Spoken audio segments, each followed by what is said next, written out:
আর দেখেই তো দেখা যায় সে বন্ড মানুষ, ঠিক আছে না। আমার কাছে খারাপ লাগতেছে, এটা সরকারি জায়গা, মনে করেন গরিব মানুষের কি আর দিবে? সে তো নিজেই বলছে বিহারি সে। দর্শক আপনারা দেখতে পাচ্ছেন ঠিক এই জায়গাতেই আর কি মসজিদটা তৈরি করেছিল অস্থায়ীভাবে, এবং এখানে মসজিদ অন্য জায়গা থেকে টাকা তুলেছিল তৈরি করার জন্য। এবং আজ যে ঘটনাটা ঘটেছে, আমরা এই উচ্ছেদ অভিযানে এসে যেটা দেখতে পেয়েছি সেটা হলো তার এখানে দুটো ছবি পাওয়া গিয়েছে। আপনারা দেখতে পাচ্ছেন এখানে এই মসজিদের মধ্যে এই ছবি দুটি পাওয়া গিয়েছে। এটা রাজীব শাহর অনেক আগের ছবি। এই ছবিটা আসলে ভারতের কোন জায়গা থেকে ছবিগুলি তোলা। তো এই ছবিটা যিনি পেয়েছেন ওনার সঙ্গে আমি একটু কথা বলবো, আসলে কোথায় পেয়েছেন, কিভাবে পেয়েছেন এবং ছবি থেকে ওনার কি মনে হচ্ছে। আসলে ছবিটা কোথায় পেয়েছেন?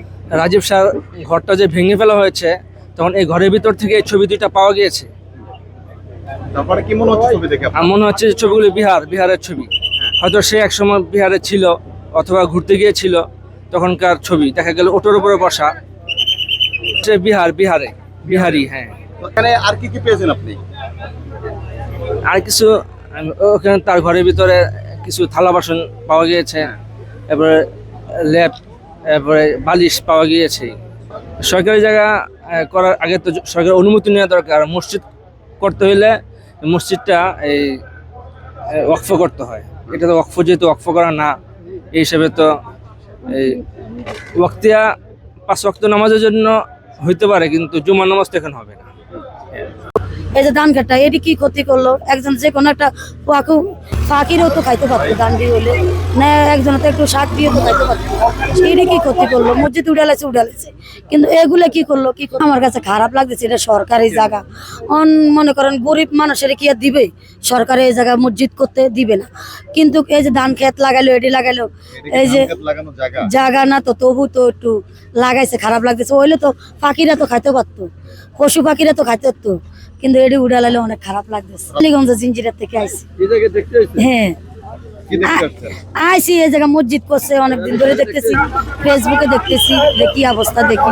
এই জায়গা তো চিনি সরদপুর, আয়া দেখে কি শেষ ভাঙ্গে আলালো। না, না, মসজিদে দেখতে আইসি, আর ওই লোকটারাও দেখতে আইসি, অনেকদিন ধরে দেখি ফেসবুকে চলাফেরা করতেছে। তার কাছে মনে শুনেন, মসজিদ কেন মাকে নিয়ে যদি এই জগতে বন্ডামি করতে পারে, তা মসজিদ তো সামান্য বিষয় না। অ্যাভেলেবেল ঘটনা হইতেছে না।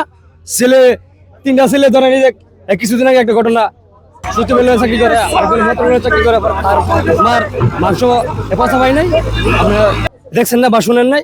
এটা তো মসজিদ, হই নিজের মাকে নিয়ে যদি আমি বন্ডামি করতে পারি, তা মসজিদ নিয়ে বন্ডামি করতে পারবো না? ওদিনে কি মানুষের বিশেষ করা যায়? বলে তার ভিতরে কি আছে, তার দেখেই তো দেখা যায় সে বন্ড মানুষ, ঠিক আছে। মানুষ চেহারা, তার চেহারা দিদি এই জিনিসটা যদি সে সকল নিয়ে করতে, মসজিদ কি কোনো জায়গায় কি ভাঙ্গে? তাও এটা বাংলাদেশের। আমি মসজিদে গিয়ে একটা গালি দিলে তো মনের ভিতরে আগে চিন্তা করি না, এখানে গালি দেওয়ার জায়গা না, এটা হচ্ছে ভালো জায়গা, ঠিক আছে। এখানে আমরা তো সরকার মসজিদ ভাঙার জন্য ক্ষমতায় বসে না, ঠিক আছে। সরকার চাইতেছে দেশকে ভালো করার জন্য, ঠিক আছে, দেশ যাতে আরো ভালো হয় আমাদের জন্য এবং সরকারের জন্য, ঠিক আছে। এটা সরকারটা আমি এটার জন্য সাধুবাদ জানাই, এই কাজটা করার জন্য, ঠিক আছে। সরলতা মন ছিল, তবে ভিতরে তার কি মন, ভিতরে বা তার কি উদ্দেশ্য ছিল সেটা তো আমরা বলতে পারবো না। তার মনের খবর তো আমরা কেউ জানি না, এটা বড় কথা। সরকার যেটা উদ্যোগ নিয়েছে সেটাই আমরা সমর্থন করি। আমরা সরকারের বিরোধিতা করি না। সরকার যদি চায় যে এখানে এই মসজিদ নিস্তেজ কইরা ভালো দেখা যায়, তবে আলহামদুলিল্লাহ, এটা আমাদের অন্য চোখে, খারাপ চোখে দেখার কিছুই নাই, যেহেতু পাশে একটা মসজিদ আছে। আসছি শাহবাগে, আমি একটা কাজে আসছিলাম, তখন যেহেতু এখানে কয়েকদিন ধরে মসজিদ ভাইরাল হিসাবে, এটা দেখার জন্য আসছে। দেখতে আইসা এখানে দেখে অনেক মানুষ আছে এখানে উপস্থিত। তারপরে তারা যখন ও জোহরের আজান দিল, আজান দেওয়ার পর আমরা ওই মসজিদে আমি চিনি না ওইটা কোন জায়গা, যাইতে চাইছিলাম। তারপর অনেকজন বলতেছে না, এখানে যেহেতু নামাজ চলতেছে তাহলে এখানে নামাজ পড়ি আমরা। তারপর আমাকে কয়েকজন বলার পরে আমি আজানটা দিলাম, দেওয়ার পরে আধা ঘন্টা পর আমি নামাজ পড়াই, আমি তো চলে গেছিলাম। তখন এরপরে ভিডিওতে দেখি যে ভাইয়া ফেলে দিচ্ছে, তারপর আসছে তো নিজেই বলছে বিহারি সে। পরে একটা নিউজে সে কিন্তু বলছে বিহারি। তারপরে তার যে একবার হিন্দি ভাষায় কথোপকথন ভাইরাল হয়েছিল, ওইটা দেখে আমি মনে করছি না, বাংলাদেশি কোনো ব্যক্তি এরকম সার্ভেসার হিন্দি কখনো বলতে পারে না। সে বিহারি হতে পারে, হিন্দি ভাষায় যেহেতু সে পারদর্শী, না হিন্দুস্তানের কোনো লোক হইতে পারে, একবারে শিওর হবে এটা আমি বলতেছি না, হইতে পারে আর কি। তাকে তো সরাসরি দেখেছেন আপনি? না, রাজীব শাহকে সরাসরি দেখিনি। আমি এই প্রথম আজকে আসছি, আমি আগে এখনো আসিনি।